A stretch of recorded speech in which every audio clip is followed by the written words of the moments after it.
Thank you so much, Liz. I'd also like to acknowledge the Indigenous owners of the land that we gather on and their elders past and present. Kam na Maori ni sambula vinaka, maloa lele. Welcome everyone to our annual Australian Association for Pacific Studies lecture, which is in honor of the late Professor Epeli Hauʻofa. Professor Hauʻofa was one of the most profound thinkers and scholars and highly influential in interdisciplinary Pacific studies, and this annual lecture was set up in his honor and also acknowledging his relationship to Australian Pacific studies. It's very appropriate that we have Professor Kaʻili here, who is also Tongan, giving the lecture today. We're very pleased to have you and we welcome you to Australia, and I'll just briefly tell you something about Tēvita, and hopefully he'll share more. Very relevant to his topic is that Tēvita is a direct descendant of Tangaloa, Maui, and Hina, and he's going to be talking quite a bit, I think, about the movie Moana, which features his ancestor.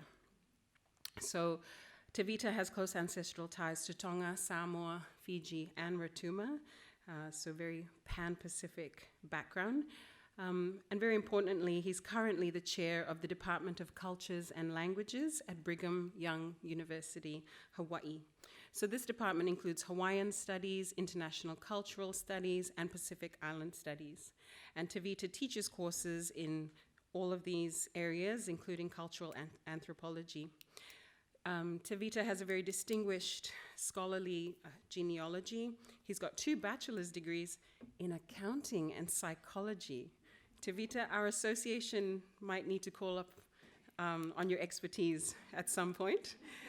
He's also got 2 master's degrees, so not just 2 undergraduate degrees, but 2 master's degrees in social work and sociocultural anthropology.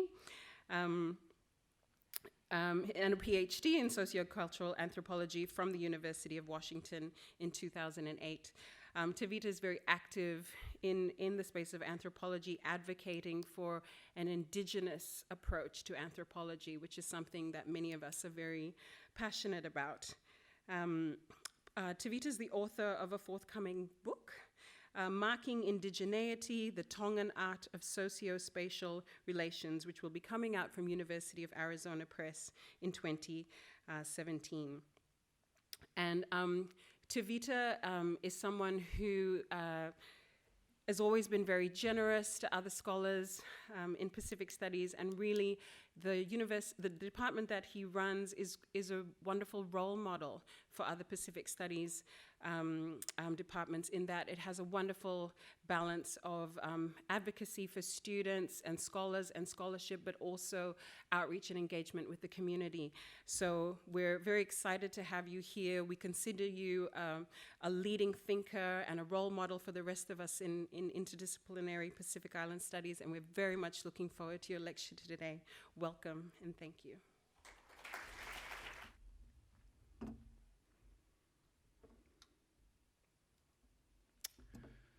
Tapu moe tangata I whanua o Meripoane, Wurundjeri, pepehe ki he kāinga o e wheituuni, pea whakatapu atu ki he kautaki o e Australian Association for Pacific Studies, pepehe ki he misiume o Meripoane. I begin with an honorific salutation in the Tongan language to pay my respect to the traditional guardian of this particular land and also this coastal sea, and also acknowledge the association, the Australian Association for Pacific Study, and the Melbourne Museum. I want to say malo aupito to the Melbourne Museum, Elizabeth Bonchek and Katarina Tewa, Kalisa Alisiev, Victoria Stead, and all of those who have made this possible for me to be here. And thank you for the invitation. This is my first time to Melbourne. and only my second time to Australia. The first time I came in 2008 to an Association for Social Anthropology in Oceania conference in Canberra. And Associate Professor Katarina Tewa, we were in a panel on Indigenous anthropology. So I'm deeply honored to be here to give the lecture in honor of Epeli Hauʻofa, an intellectual ancestor for many of us in Pacific study. I'm a Tongan anthropologist, but never met him. I've only met him through his writings. And so it's a deep honor for me to be here and to provide this lecture. I dedicate this lecture to two important ancestors of Pacific studies, Epeli Hauʻofa and Teresia Tewa. In my mind, these two are stellar and important thinkers, groundbreaking in their work within Pacific studies. Epeli Hauʻofa, his work reframing and thinking about Oceania, and of course, Teresia Tewa taking Epeli's work and advocating on behalf of Oceania, and I will also talk about both their work and the future that they have provided for us within this particular area of Pacific studies.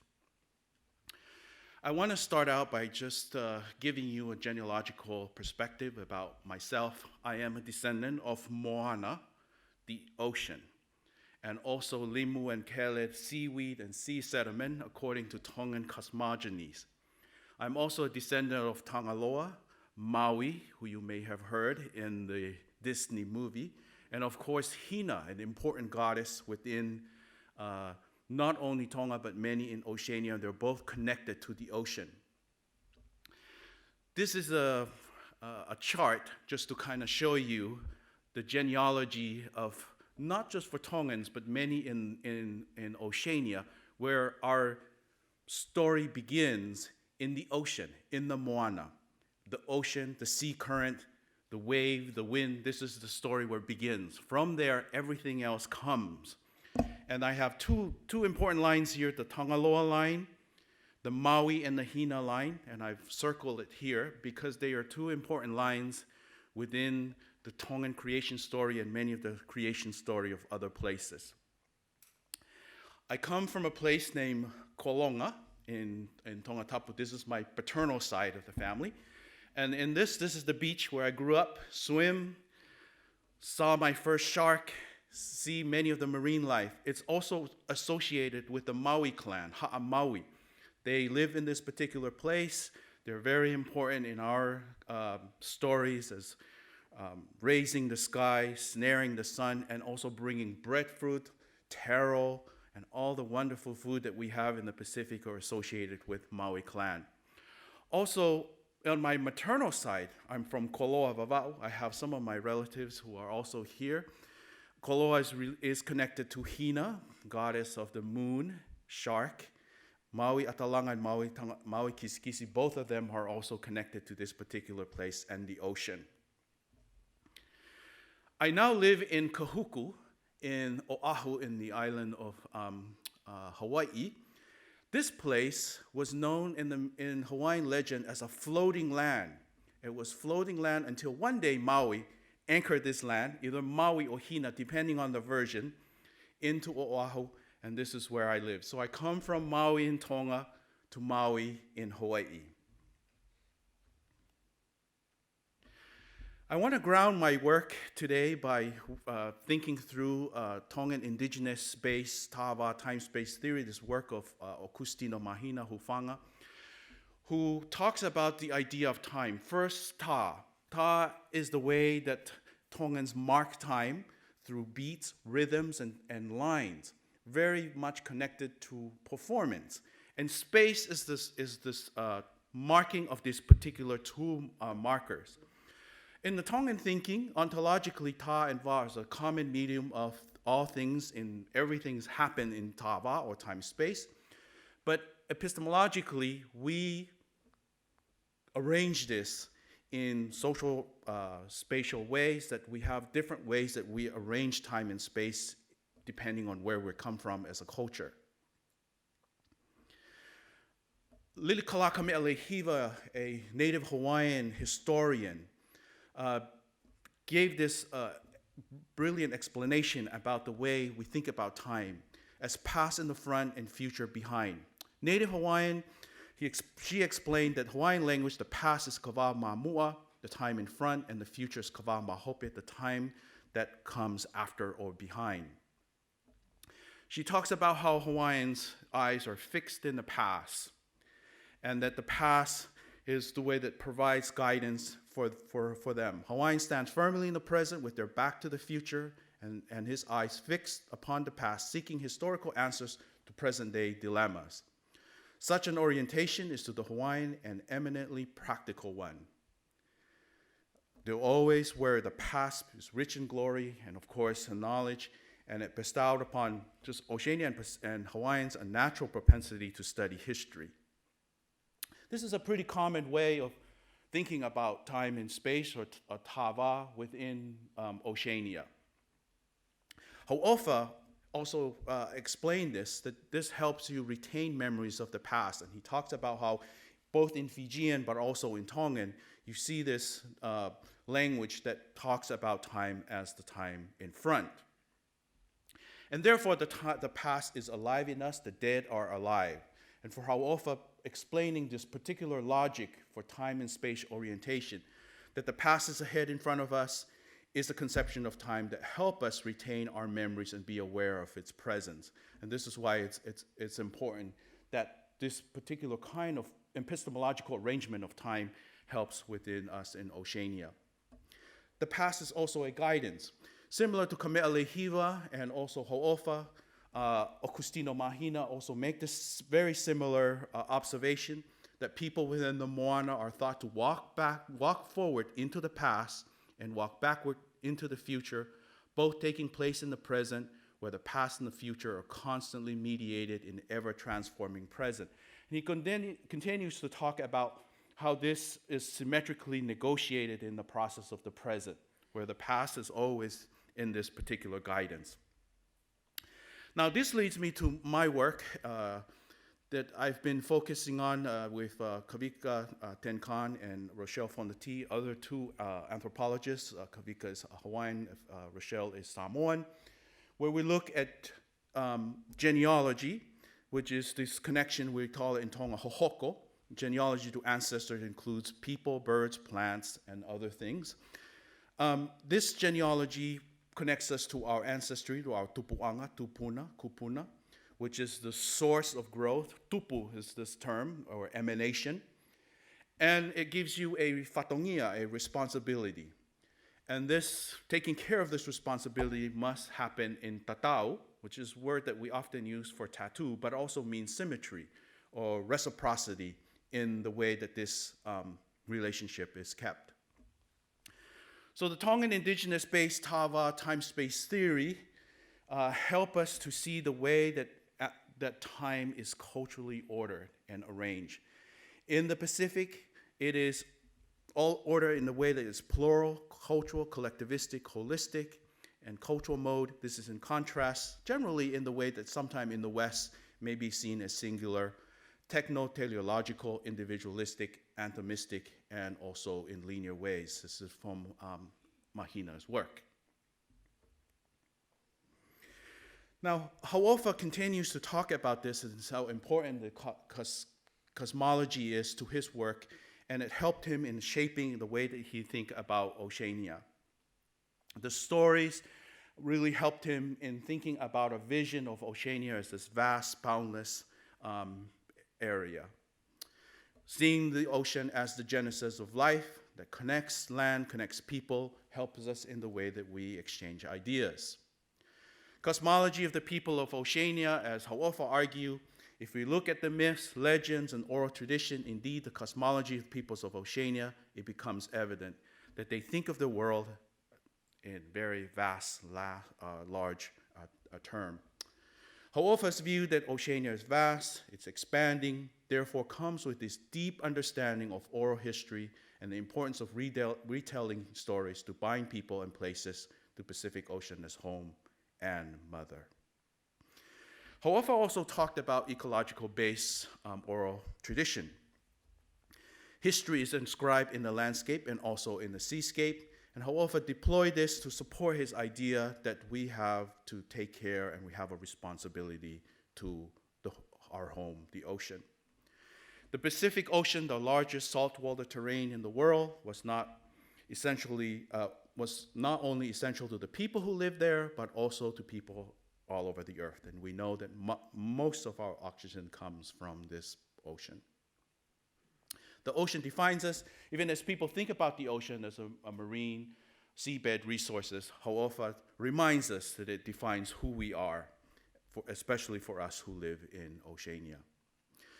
He continues to talk about our role as caretaker, defender, protector of this ocean, something that we all share in common. He talks about Goekakai Meitahi, the people from the ocean, and their responsibility to care for this particular place. Therefore, the ecological-based oral tradition had taught him to appreciate the Pacific Ocean as the first ancestor, home, an elder, mother, provider for all the people. This is the most central figure in Oceanian family. We are the guardians of the world's largest ocean. No people on earth are more suited to be guardians of the world's largest ocean than those whom it has been home for generations. And this is Hauʻofa speaking on this. Custodians of the ocean, also that this is not just something for those who have genealogical ties, but Hauʻofa reaches out that we form allies with everyone who comes to this place and care for the welfare of this ocean.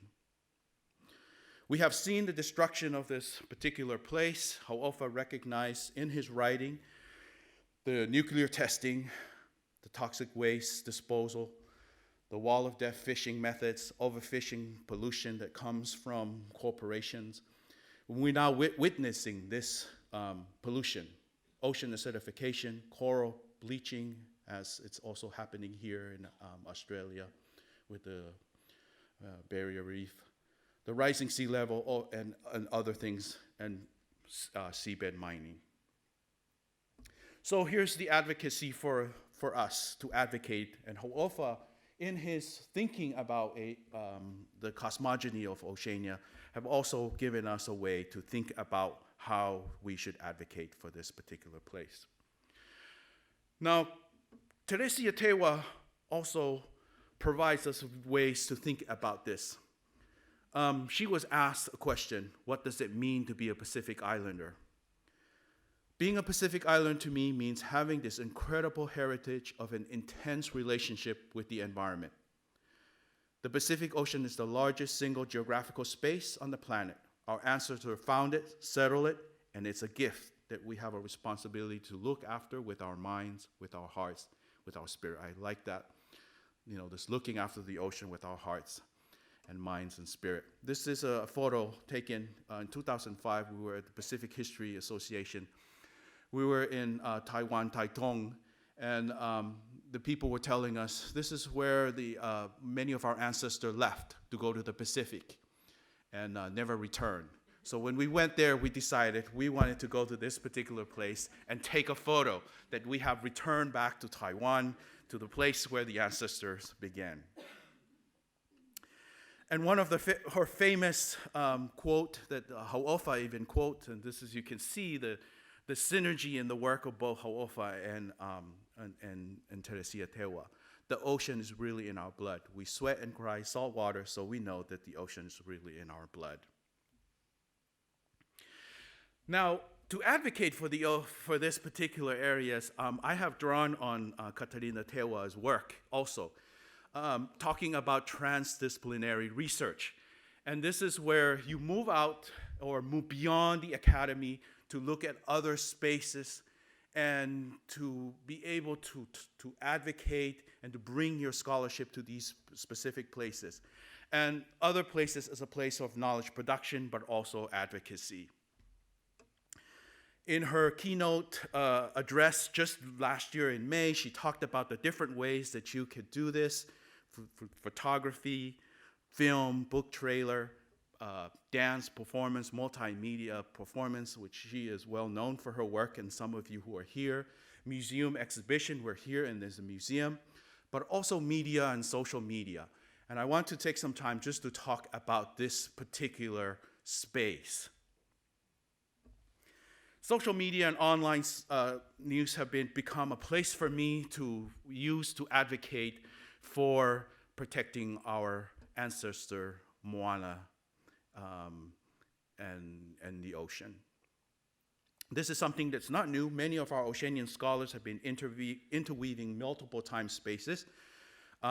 Poetry, Teresia Tewa's work in Akamai, which is her Pacific study pedagogy, which she have this creative, interpretive, allows the students to share their work in creative ways using media, multimedia, social media, dance, performance, in ways that are part of Pacific heritage. So bringing the Pacific culture into her pedagogy.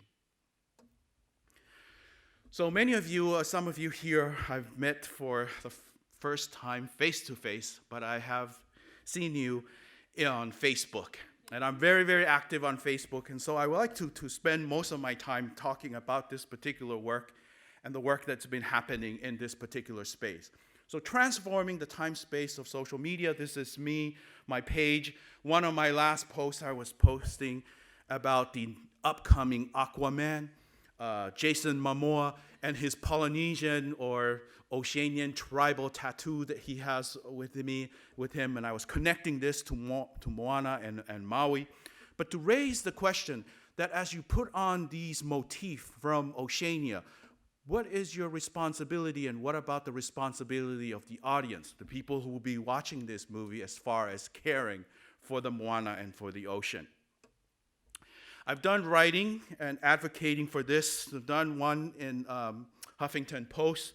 It's one of my posts on the demigod Maui, modern-day lessons from ancient tales of Oceania, to advocate for how Maui, many of the debate that was going on about Maui's physical shape, or maybe his physique. But I wanted to bring back Maui's idea as a person that is advocating for the marginal group within society, and we see this from many of the tradition.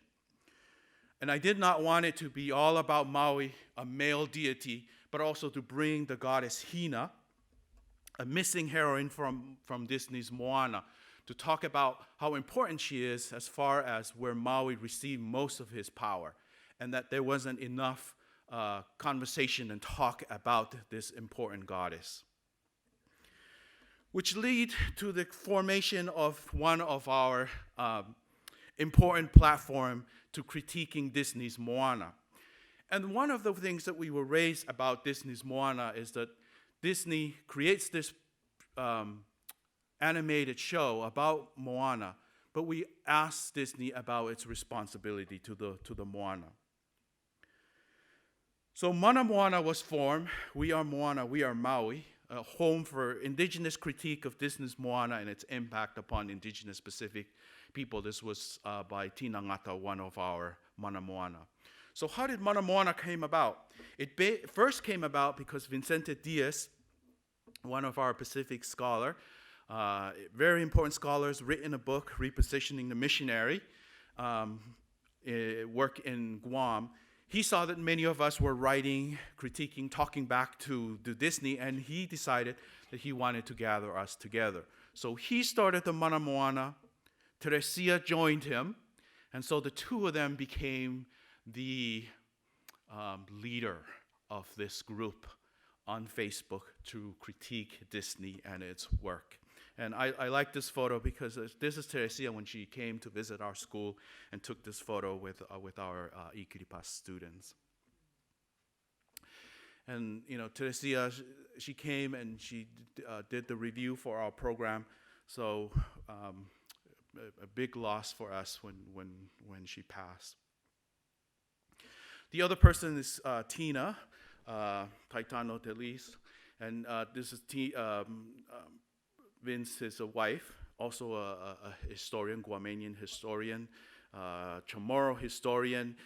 She been talking about the role of Chamorro feminism and militarism within Quahan. Another person that had joined our group, this is Vince bringing us all together. Ku aloha ho'omanawa nui. She has a book. She's in the English department at the University of Hawai'i. She writes about Pacific literature and Pacific mythology. You've probably seen her book, Voices of Fire, reweaving the literary lay of Pele and Hi'iaka. Tina Ngata, another person of our Mana Moana group. Tina Ngata, environmentalist, a Maori scholar. She is Ngati Paro. This is her latest work that she's been doing, part of the Te Matau Maui double-hulled canoe that went to tell the Amazon warrior that was doing seismic testing in Aotearoa that they are not welcome in this water.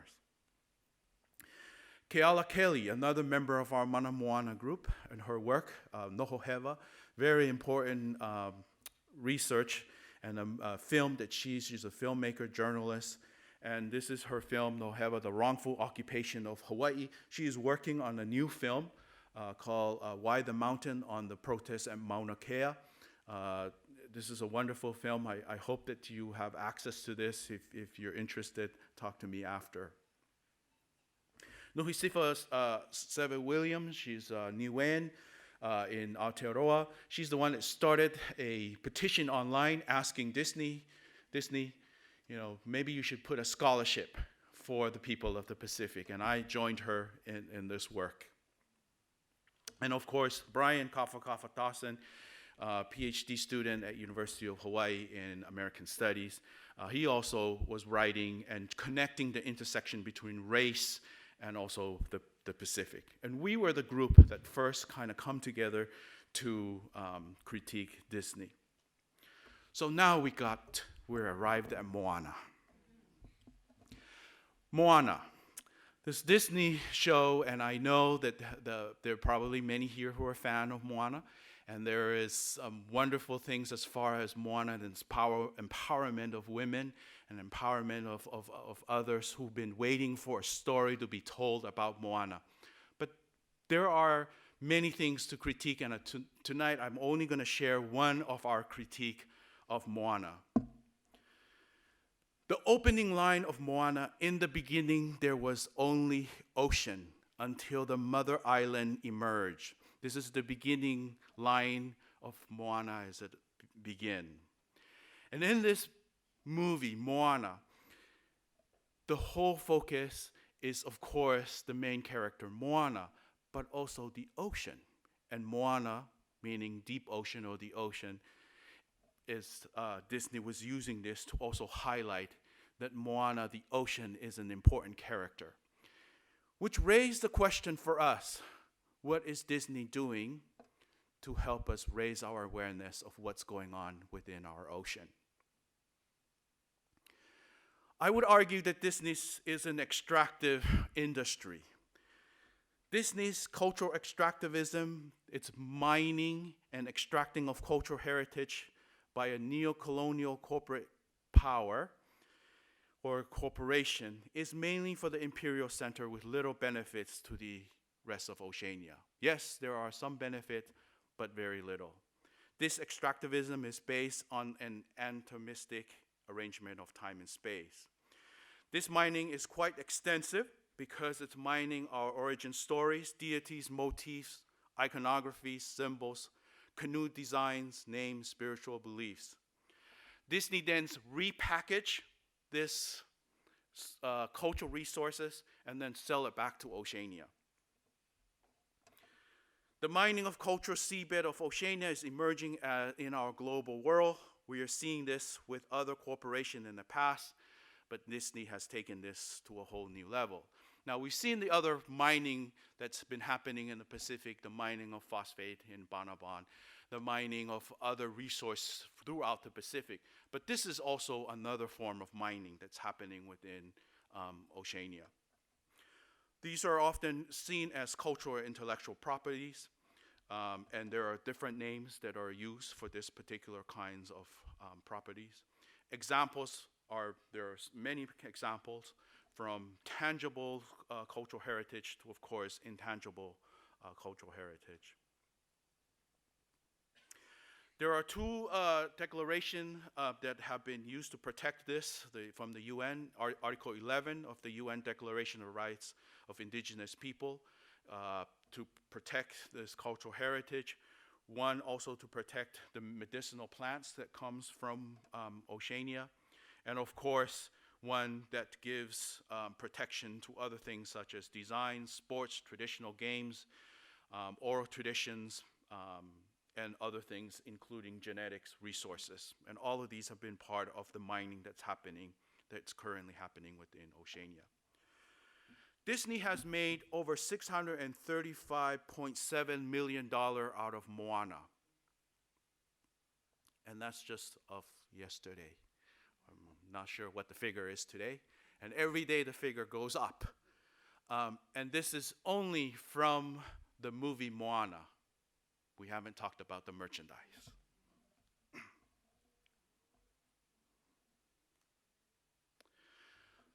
The things that were extracted from the Pacific. This is the Fijian thamakau. The design, lots of, if you follow this online on how Disney went about getting this design and compensation, lots of discussion about whether the people were compensated for using this particular design. Tapa motifs were used. This is the Manulua design in the Pacific. Tattoo motifs. This is Amamokofe, and there are several motifs that were used.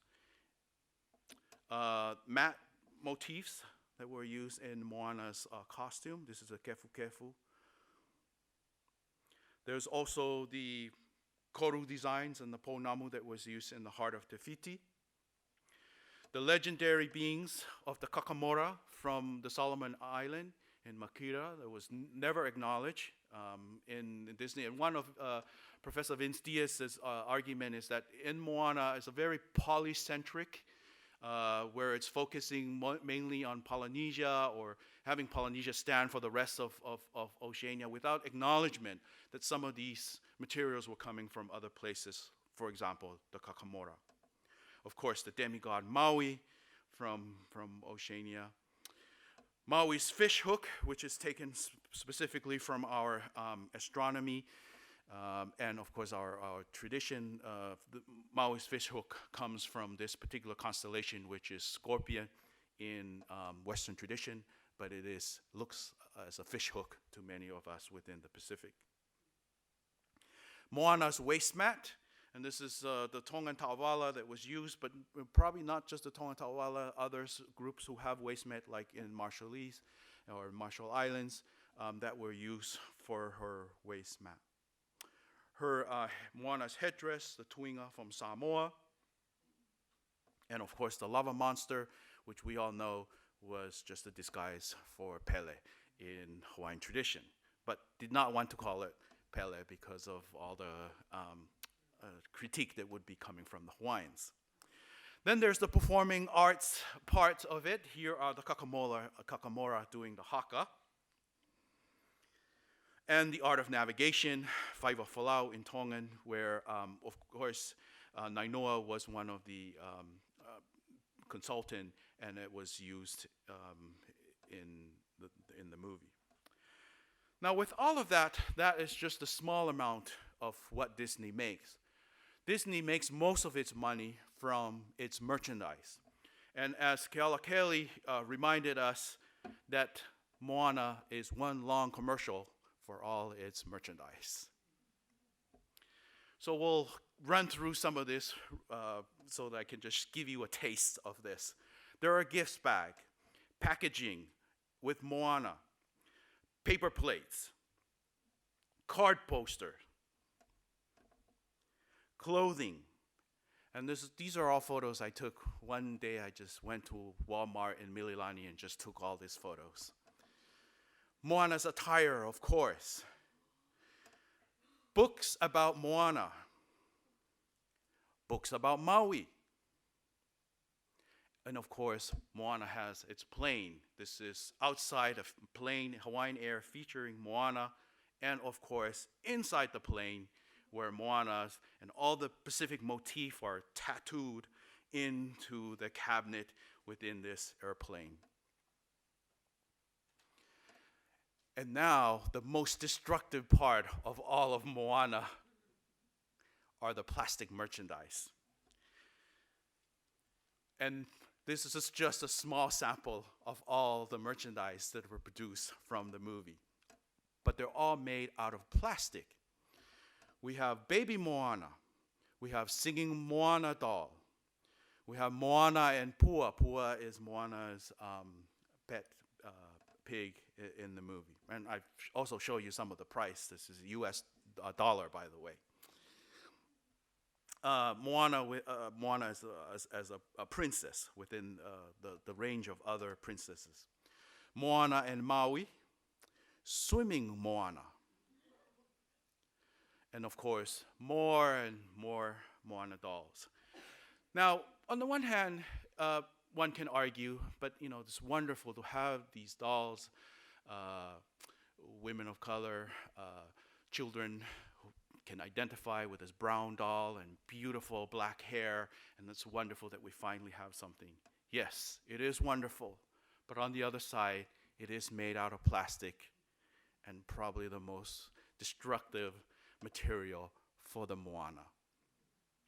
Heart of Tēvita necklace, and of course, the idea that you can have this fantasy of relive the adventure of Moana by buying the merchandise. Now, I don't want to say that Disney is the only producer of plastic. So I'm going to also say that the institution right next door to my university, which employed most of the students that attend my school, this is the Polynesian Culture Center, they have their fair share of plastic. And this is just one picture that I took of some of their tiki. It's problematic in that it's tiki that's in plastic, and there's many other critique to talk about this. But then we raised the question, what about native agency, and do natives have, or indigenous Pacific Islanders have some sort of power to reconfigure this merchandise for empowerment? I give you one example. Here's one group of artists that have said to me, you know what? All our fish hook and all our koru designs have been bought by so many people since the movie Moana came. So we are so happy that they're buying this. So on the one hand, you can see that there are people within the Oceania who are benefiting, and they're using this to benefit, like, for example, these artists, these specific artists. But as we have pointed out as one of our critique from the Mana Moana, Disney's plastic is probably the most destructive. This is from Tina Ngata. Plastic waste pose potentially the greatest risk to the well-being of our Moana alongside rising sea temperature. Toys make up a considerable portion of this problem. Last year, on eBay alone, Disney, this is from Frozen toys, from Frozen, sold a rate of 7 a second. Most will be thrown away within a year, the average shelf life of a toy. So while Disney's toy waste has always been a problem, the fact that they launched this Moana plastic merchandise amidst such clear evidence of its harm to our ocean is head-spinning in its irony. And Tina Ngata was very, very active on social media doing this transdisciplinary production to write this. I wonder how much plastic Moana Disney merchandise and packaging will end up in Tangaloa, meaning end up in the ocean. Tangaloa is the god of the ocean, killing his mokopuna. Now, we started to create memes because we thought this would be the best way to let people see this is where Moana plastic will end up. And this is from Tina. These are very, very things that you have seen associated with plastics, plastic fish. And you can see Moana's head and some of the Maui's fish hook found in this particular. These are memes protecting on what's going to happen in the future. Here are other memes and hashtags from this. From where I come from in Kahuku, this has been a big problem. And the ocean, right where I live, this is something we do almost every weekend. and others have joined us cleaning up the beach. This is just one typical day at our Kahuku Beach. All these discarded nets have shown up in our ocean. The plastic becomes so small that we have to use a screen to shift out the sand, and here's the plastic, as you can see. And so here, and I think this is probably something that you find all over in the world. So plastic cleaning up is something that we do often. This reminds me of one of the first protests that was brought. This is from Loa and Moana, New Metolu. They used this sign: Moana is our grandmother. Moana is not Disney movie, but Moana is our grandmother, our Pacific Ocean, which I really like. Many of our motifs have shown this. This is a petroglyph showing the importance of our sea life, the sea, the shark teeth that it shows in our mats, in our lashing with the humu fish, seabirds such as the frigate birds, as you can see here in this tapa cloth, and other motifs have been there. So this mass production leads to this overconsumption of many of the products, and Hauʻofa provides this idea, it may well be that the survival of the human species is the next millennium. We in Oceania will be urged in the way that people of Banaba and Bikini were urged to give up our lands and seas because of this disposal of things such as plastic. This toxic waste continues to be part, and it's a major problem for us within Oceania. And I want to end with Teresia Tewa. She raised a question about the ecological price tag of Disney's merchandise. There is no denying that the ecological price tag of all this plastic and other non-biodegradable merchandise, as Tina Ngata has pointed out. Can our Pacific Ocean and islands afford this price tag? The empirical answer is no. So for us in Oceania, Moana is an ancestor. And for all of you who are living in Oceania or moving to Oceania, this is where the advocacy needs to happen. This is the ocean that I have begun with in the beach, and we've conserved this particular place to stop it from development. But the pollution that's coming from the ocean, that is a big problem that we are working on. Now, this epistemology shows us the past and front, ancestors are ahead. We have a responsibility for this. And to end this, I want to end with this particular post by Teresia Tewa. We were in a conference 2 years ago on seabed mining in the Pacific. And the place where Teresia was at, a Hawaiian monk seal showed up to her. And she took this as a sign that here we are, we're in a conference about seabed mining, and this monk seal showed up. And this is the second time the monk seal showed up to her. And she wrote a poem about this. And I hope someday that the poem will be published. But she sent me the poem because she wanted my feedback on this particular poem. And for me, I want to just kind of end with this particular, with this picture, because this is important as we think about our Moana. Teresia, this is probably her sign, the Hawaiian monk seal. She has this association with it in Hawaiian, Ilio Holo Ikawoa, the dog that runs in rough sea. And as we think about the work that our ancestors have given us, and I hope that this will be for all of Oceania. Malo pito, and thank you.